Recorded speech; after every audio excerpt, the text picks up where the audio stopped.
The classroom fell silent. It wasn't because the lesson had ended, but because the teacher was angry. A small boy stood at the front, his head bowed, his eyes fixed on the worn-out tiles of the floor. "Where is your fee receipt?" The teacher's voice was sharp, cutting through the stillness. The boy Rohan had no answer. He just stood there, a small solitary figure in a room full of eyes. Rohan was a quiet boy. You could tell a lot about his life just by looking at him. His uniform was thin and faded from countless washes. His shoes were scuffed, the solace separating at the toes. The books in his hands were held together with old, yellowing tape, a testament to how precious they were to him. The teacher let out a loud, theatrical sigh, a sound meant for the entire class to hear. "I told you yesterday, Rohan," she said, her voice dripping with impatience. "No fee, no seat. It's a simple rule." The classroom buzzed with whispers. Some kids giggled, others just stared, their faces a mixture of curiosity and pity. Rohan slowly reached into his school bag, a bag that was as empty as his pockets. He fumbled for a moment, then pulled his hand back out. "My father said—" "Next week," he murmured, his voice barely audible. But the teacher heard him. Her patience, already thin, finally snapped. "Excuses again!" "It's always next week with you. I've had enough." Her words were like stones. "Stand outside the classroom, now." Rohan didn't argue. He didn't cry or plead. He just nodded, a small, almost imperceptible movement, and turned to walk out. He never made a fuss. He accepted the punishment with a quiet dignity that was far beyond his years. The heavy wooden door closed behind him, shutting him out from the world of learning he so desperately wanted to be a part of. He stood alone in the hallway. The walls were bare, the floor cold beneath his thin shoes. Inside, he could hear the faint murmur of the teacher's voice as the lesson continued without him. Each minute that ticked by felt heavier than the last, pressing down on his small shoulders. He leaned his forehead against the cool, painted wall, closing his eyes. He wasn't just standing there. He was trying to hold himself together. What the teacher, and everyone else in that classroom, didn't know was the silent battle his family was fighting. His father had lost his factory job a month ago. His mother was sick, really sick, and the little money they had was going toward her medicine. There was no money for school fees. There was barely enough for food. Yet Rohan came to school every single day without fail. He walked a long distance, his stomach often empty, because school was his sanctuary. Learning was the one thing no one could take away from him, the only light in his darkening world. It was his hope for a better future, a future where he could pull his family out of their struggles. Later that afternoon, long after the final bell had rung and the students had all gone home, the teacher sat alone at her desk. The classroom was quiet now, filled with the soft glow of the setting sun. She was marking notebooks, a red pen moving methodically across the pages.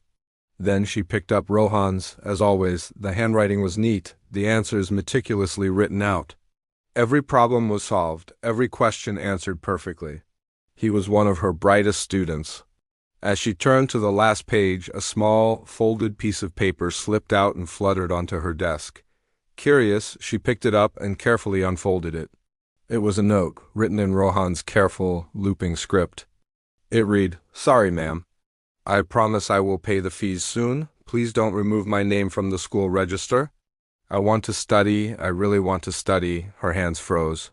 The red pen fell from her fingers and rolled across the desk. She read the note again, and then a third time. The simple, heartfelt words echoed in the silent room. Suddenly she saw him not as a defiant student, but as a desperate child, clinging to his education like a lifeline.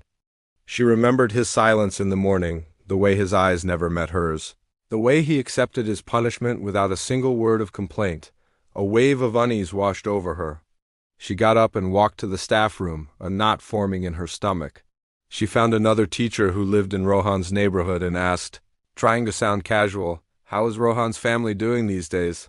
The other teacher's reply was soft, filled with concern. "Oh, it's very difficult for them. His mother is in the hospital and his father lost his job. I heard he's been borrowing money from everyone he knows just to make ends meet." The words hit her like a physical blow. The room suddenly felt smaller, the air thicker. She went back to her empty classroom and sat down at her desk, staring at Rohan's notebook and the small, crumpled note beside it. She thought about his tired eyes and his unwavering desire to learn despite everything. And for the first time that day, a day that had started with anger, she broke down. Hot tears streamed down her face, tears of regret, of shame, of a deep, aching empathy. She cried for the little boy she had humiliated and for her own blindness. The next morning, the classroom was filled with the usual buzz of energy as students settled into their seats. The door opened and Rohan stepped in hesitantly. He stood by the doorway, his eyes on the floor, expecting to be sent out again. But this time, something different happened. The teacher stood up from her chair. The class went quiet, watching her. She walked slowly towards Rohan. She didn't stop until she was standing right in front of him. Then, in a clear voice that carried to every corner of the room, she said, "I was wrong." The entire class froze. You could have heard a pin drop. "I punished you without understanding your pain," she continued, her voice soft but firm. "I am so sorry." Rohan's head snapped up. His eyes widened in disbelief. He had expected anger, more punishment. He had never expected this. He had never expected an apology. The teacher then walked to his desk and placed a small, crisp piece of paper on it. It was the fee receipt. "I've spoken to the principal," she announced to the class. "Rohan's fees are covered for the rest of the year." A collective gasp went through the room. Some students looked at Rohan with newfound respect. Rohan stared at the receipt, his hands trembling slightly as he reached out to touch it. He looked up at the teacher, his eyes shining with unshed tears. "Thank you, ma'am," he whispered, his voice thick with emotion. That day, Rohan didn't stand in the hallway. He didn't sit in the back. The teacher guided him to a seat in the very front row. He sat there not because he was being punished or rewarded, but because he belonged there. He was a student, and this was his place to learn and to dream. Years later, when Rohan became a successful man, he would often think back to that day. He didn't remember the shame of standing in the hallway. What he remembered, what had shaped him, was the apology, the moment of grace. He learned that the greatest teachers aren't the ones who just teach you subjects from a book. The greatest teachers are the ones who are brave enough to learn, to understand, and to see the hearts of their students. Before you judge someone's silence or their inability to meet an expectation, take a moment. Ask yourself what silent battles they might be fighting, what invisible pain they might be carrying all on their own.